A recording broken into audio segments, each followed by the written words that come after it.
The sound of footsteps in the hospital hallway was faster than usual. April Wilson had felt uneasy ever since her father called her.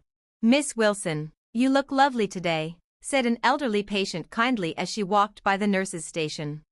April stopped and gave a warm smile. She brushed her long brown hair behind her ear and replied softly, "Take care." She looked calm and confident, just what you'd expect from someone who had been a nurse for 7 years. Her simple uniform fit her small frame of about 5 feet 3 inches, and her neat appearance and light makeup made patients feel safe around her. But today, something was different. There was a hint of worry on her usually calm face. "Dad." In the break room, April let out a long sigh as she stared at her phone. The screen showed a message from her father.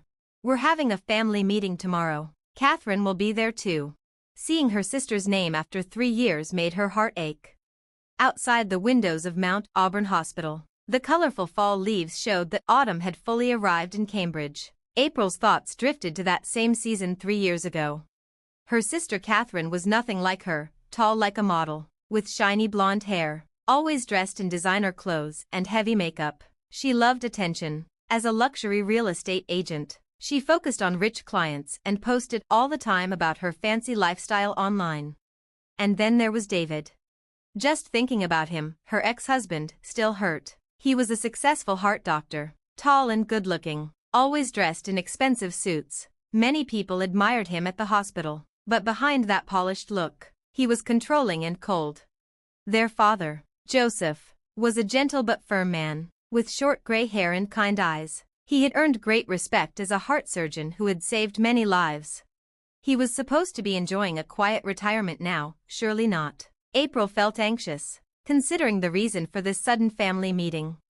Since losing her beloved mother 3 years ago, the family's dynamic had changed dramatically. Her mother had been a kind and devoted woman who, despite battling rheumatoid arthritis, continued to care for her family until the very end. Why would her sister, who had abandoned their mother's care and stolen April's husband, return now? "April, could you help with blood draws on the 4th floor?"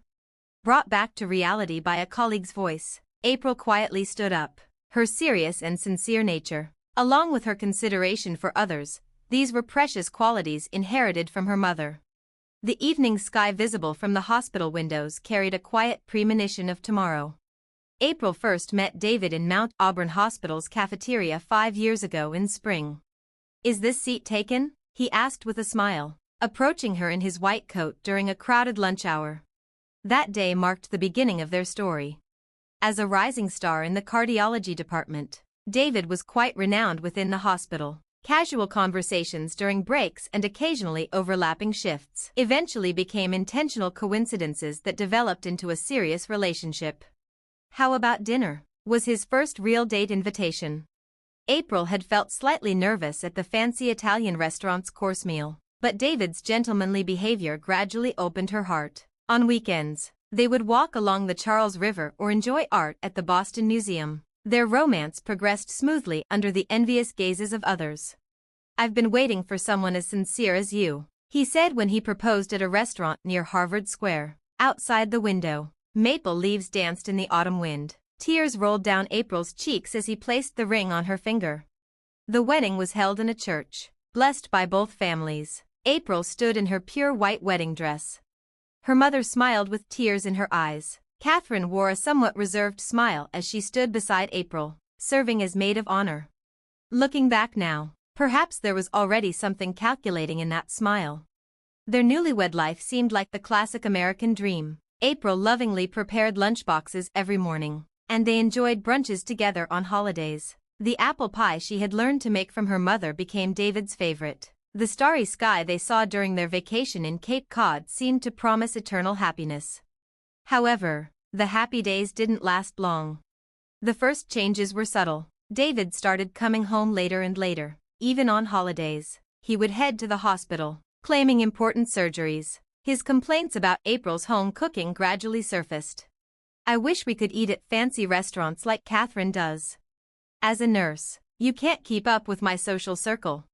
Catherine has better taste than you, don't you think?" April endured such remarks desperately. All household chores became her responsibility, and dining out meant only expensive restaurants. Credit card bills kept mounting. Still, she endured it all, for the sake of love. To make matters worse, her mother's condition deteriorated. Severe rheumatoid arthritis began interfering with daily life. Catherine made excuses about being too busy with work, leaving all the caregiving burden to April. "I'm very sorry, but visiting hours are over." Even when colleagues at the nursing station told her this, April couldn't leave her mother's room. 4 position changes, feeding assistants, everything. She continued supporting her mother as both a nurse and a daughter, utilizing her professional knowledge. "April, staying so late. I'm sorry." At her mother's weak voice, April forced a smile. Balancing work and caregiving was more demanding than she had imagined, but her love for her mother kept her going. Meanwhile, David's attitude grew increasingly cold. "Staying at the hospital again? Pay attention to me sometimes. Why don't you just leave the caregiving to a facility?" Such conversations became routine. Then came that day. In the hospital parking lot, after working overtime, April was heading to her car. That's when she saw 2 familiar shadows, embracing in a luxury car. David and Catherine. "Oh my, did we get caught?" Catherine's loud laughter pierced the cold night air. David, with a defiant expression, said, "Well, it's over. Let's get divorced." The divorce was one-sided. David demanded hefty alimony, while Catherine called their parents home repeatedly, slandering April. Photos of the two at expensive restaurants kept appearing on social media. "Did you really not know?" everyone else noticed. "A plain woman like you could never satisfy David." Catherine's words stung like poison needles. Then, their mother passed away shortly after. Fatigue and emotional distress had rapidly worsened her condition. In her final moments, she whispered a small, "I'm sorry," to April. It sounded like an apology about her sister and David. Catherine didn't even appear at their mother's funeral. From that day on, April left her family home and began living alone in a small apartment. It was a clean, one-room space, chosen for its proximity to the hospital. Looking out the window, the evening sky was dyed crimson. 3 years had passed since then. The wedding ring had long since disappeared from April's finger. In its place, her mother's keepsake ring now quietly gleamed. The Cambridge streetscape hinted at winter's approach. In the taxi heading to her family home, April reflected on the 3-year gap. Life alone in a small apartment. 12-hour shifts at the hospital. Days passed by monotonously. Occasionally, she would glimpse her sister and ex-husband's flashy lifestyle on social media, parties in luxury apartments, European vacation photos, foreign cars. It all seemed deliberately posted for April to see. "That family looks so happy. What a perfect couple." April would quietly scroll past the numerous comments. Contact with her father was limited to monthly phone calls and birthday visits. It was he who had once said, "Focus on healing your heart for now." Following those words, April had kept her distance. Then came that one phone call. "I want to have a family meeting. I've contacted Catherine." Those words made April's heart jump. The sister couple's response was swift. Catherine immediately booked a luxury hotel suite. David began contacting lawyers. They seemed to be anticipating a discussion about inheritance. The taxi stopped in front of the family home. The Victorian-style house, built in the 1920s, still maintained the same quiet dignity April remembered. In the garden, enclosed by white fences, the rose bushes her mother had cherished were prepared for winter. Her steps toward the entrance were heavy. However, the moment she opened the door, April noticed something was different. The living room had subtly changed. In her father's beloved study, there was a new file cabinet. Multiple PDF files were open on the computer screen. On the table lay neatly arranged stacks of documents. Among them, she could see bills from her mother's care facility. "Glad you could make it." Turning around, there stood her father. His salt and pepper hair and warm gaze were familiar, but his expression carried something resolute. In fact, her father had been quietly gathering evidence for the past 3 years. Hospital security camera footage, unpaid notices from the care facility, copies of her mother's diary, records of Catherine's cold, dismissive text messages, numerous social media posts flaunting the couple's extravagant lifestyle. "Today's the day to reveal everything," her father said quietly. The doorbell rang. The sound of expensive high heels echoed in the hallway. Then came two familiar voices. Still single? Hey, ugly, haven't changed. April's body trembled slightly, but her father's expression remained unwavering. The Wilson family living room still maintained its dignity. Family photos lined the walls, and her mother's favorite classical music, Bach's Air on the G-string, played softly in the background. Her most beloved piece. The scent of fresh coffee faintly filled the space. The two who had settled into the large sofa behaved as if they owned the house. Catherine crossed her legs, subtly swaying her expensive high heels. David looked around the room with an apparently bored expression. April sat in a single chair, quietly keeping her eyes down. In her simple dress, she projected the same modest presence as 3 years ago. However, her eyes now held a different kind of strength. Father, I've consulted with lawyers about the inheritance, Catherine began with a syrupy voice. The word inheritance made April's brow furrow slightly. Yes, we've been thinking about the future, David added, attempting to continue. Their father quietly stood up. Perfect timing. I have something important to discuss. His voice carried a core of strength within its usual mildness. The evening light falling on his graying hair added to his quiet dignity. At that moment, the couple's expressions changed. Catherine's smug smile froze. David's arrogant expression showed signs of unease. They exchanged glances involuntarily. First, let's talk about my condition, he said. His words transformed the room's atmosphere. I have terminal pancreatic cancer. A heavy silence fell. 3 months to live.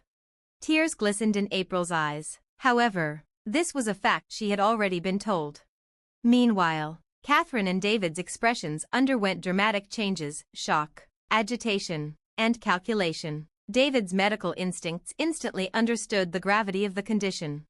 Father, we'll take care of you, Catherine hurriedly offered, trying to smooth things over. Her lips trembled slightly beneath her perfect makeup.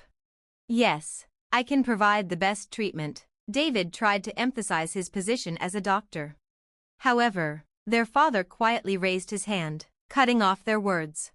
That won't be necessary. He slowly walked to his study. From a drawer, he pulled out an envelope, a thick one, sealed with a notary's mark. I want you to see this. The sound of the envelope being opened echoed unusually loud in the silent room. This. Catherine's voice cracked. These are records of your mother's care expenses, their father began, speaking with a calm, measured tone. Catherine, records of care facility payments you embezzled. David, falsified medical certificates. One by one, the evidence was laid out on the table. Security camera footage. Unpaid notices from the care facility. Copies of their mother's diary. Catherine's cold text messages. Social media posts flaunting their extravagant lifestyle. That's not all. Their father turned the computer screen toward them. I also have records from the day your mother passed away.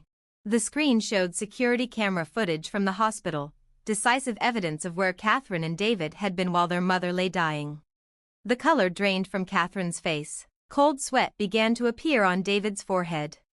You left mother to die. Their father's voice dropped to a low, heavy rumble. And then lived luxuriously with that money. Outside the window, snow was intensifying, swirling against the glass. The fireplace flickered behind them, casting shifting shadows across the room. Their father continued presenting the evidence, one by one. His movements retained the precision of his years as a cardiac surgeon. Let's start with the care expense records. Spread across the table were stacks of bills from Mount Auburn Care Facility, 3 years' worth of documents, meticulously arranged. Catherine, you received $5,000 monthly for mother's care expenses, he stated, still calm. However, no payments were ever made. He revealed the unpaid notices, one after another. Red-lettered payment demands. Records from the facility staff showed concerns about late or missing payments and underfunded services. It became painfully clear that their mother hadn't received the care she should have. This must be some mistake. Catherine's voice trembled. Her perfect makeup was beginning to crack, small smudges forming beneath her eyes. It's no mistake. Their father opened another screen. These are your bank account records. Displayed clearly were transactions detailing exactly where the care funds had gone. Luxury brand purchases, international travel payments, car loans, traces of their lavish lifestyle, now recorded as damning data. Then, their father's gaze turned to his former son-in-law. David, you were complicit in this. Next shown were hospital records, false medical certificates written by David, records that understated their mother's condition, reports that downplayed the care she desperately needed. As a doctor, David's words trailed off. Professional pride warred with the shame of exposed misconduct, his expression twisted in silent turmoil. And this, their father said, is the decisive evidence. What he pulled out was a diary, their mother's diary, her final days recorded in her own handwriting. Today I tried contacting Catherine again but was refused. I can't burden April anymore. As their mother's words were read aloud, tears streamed down April's cheeks. I consulted David, but he wouldn't listen. The pain in my heart hurts more than my physical pain. Catherine's perfect mask was gone now. Her expensive mascara streaked down her face in uneven lines. She made no move to wipe it away. There's more. Next shown was hospital security camera footage, from the very day their mother's condition turned critical. Catherine and David were seen arriving at a luxury restaurant. The timestamp was clear and merciless. Do you remember what happened that day? Their father's voice, for the first time, carried raw emotion. Mother waited for you both, until the end. April's mind returned to that painful memory, the sterile white hospital room. Her mother's shallow, weak breathing. The look in her eyes. Her final wish left unfulfilled.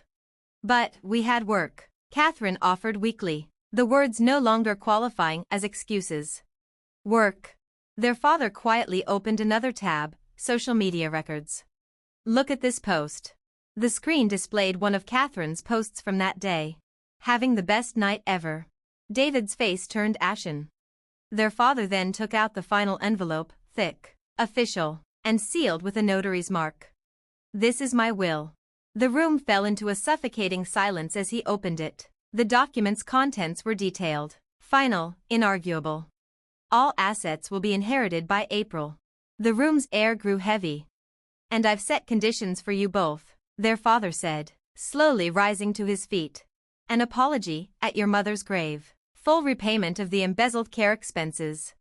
He paused, then added, voice firm. And the funds I had prepared for my treatment will all be donated. What?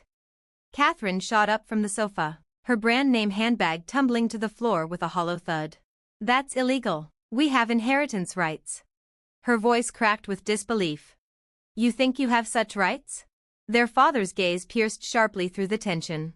Rights for those who left your mother to die? David could no longer mask his panic. His title, his reputation, his social credibility. Everything teetered on collapse. We have lawyers, legally. This. Their father cut him off coolly. All evidence has already been stored, in multiple locations, with lawyers and prosecutors. Silence. A dense, freezing silence. The threat didn't need to be spoken. It was written in every document on the table, in every time-stamped photo, in every line of their mother's diary. They had two choices, and they knew it. Outside, snow continued to fall, soft, steady, and absolute. The warm winter days once shared as a family now felt like distant, unreachable memories.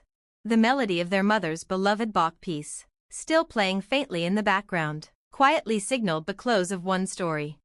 1 year later, April had moved back into her father's house and begun a new chapter. In the garden, the rose bushes her mother once adored were blooming again. Spring sunlight danced on the petals. Vibrant life had returned to the flowers, and to April. Miss Wilson, congratulations on becoming head nurse. Her reputation at Mount Auburn Hospital had only grown. With 7 years of tireless dedication, April had been promoted. Staff respected her, patients trusted her, and heartfelt gratitude came often. Your devoted care helped me recover, Miss Wilson. Each time she heard those words, April's thoughts returned to her mother. That image, gentle yet strong, remained a guiding light in her life. The woman who had endured pain without complaint. The woman who had always chosen love. The final 3 months with her father became irreplaceable. They spent slow, quiet mornings in the study, sipping coffee and reminiscing. Afternoons in the garden. Evenings with classical music and long, wordless silences filled with mutual understanding. And when the time came, when her father's breath grew shallow and his eyes sought hers, April was there. Not as a nurse. Not as the daughter who had once been betrayed. But as the one who had always stayed. The daily nursing wasn't easy. Caring for her father after long hospital shifts. Preparing meals, managing medications, monitoring his symptoms. But every act was filled with something deeper than duty, love. April, shall we look at the album? One quiet afternoon, her father asked with a soft smile. Together, they opened a worn leather-bound photo album. There they were, a young father and mother. Two little girls, side by side. The beach at Cape Cod. A Christmas morning, filled with laughter and warmth. Page after page of family moments, frozen in time. You are our pride, he said, his voice fragile. Mine, and your mother's. Those were his final words. On a still spring morning, as sunlight spilled gently through the window, he passed away. A photo of his beloved wife cradled in his hand. Meanwhile, Catherine and David's world fell apart. The luxury apartment was lost. Debts piled up. David's reputation crumbled, whispers spreading through hospital corridors. He eventually left the city for a small, rural clinic. Catherine's curated online image disappeared. No more designer brands. No more champagne toasts or European getaways. One follower at a time, her social world dissolved. Their relationship, once a glossy facade of wealth and charm, fractured under pressure. It's your fault. You ruined everything. They separated soon after. The last time April saw them was at their mother's grave. They came, as required, to apologize. Their designer coats replaced by silence. No arrogance, no illusions. Only the weight of consequence on their shoulders. April watched quietly. No hatred. No vengeance. Just a quiet recognition of the strange, poetic rhythm of life. And the soft echo of karma. Now, April stands in the garden of her family home. The roses her mother once loved are in full bloom.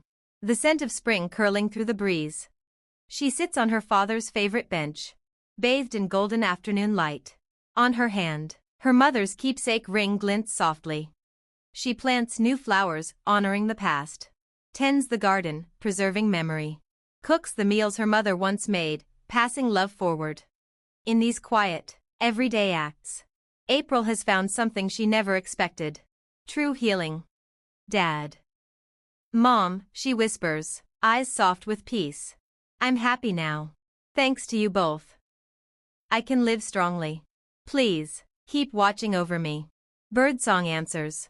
The flowers sway gently. And the world breathes around her, not in sorrow, but in peace. Her past, once a heavy burden, has become her strength. Her story, once marked by betrayal, now blooms with grace. From the window, her mother's favorite music drifts outward, Bach's air on the G-string. April lifts her face to the sky. The sunlight kisses her skin. And she smiles,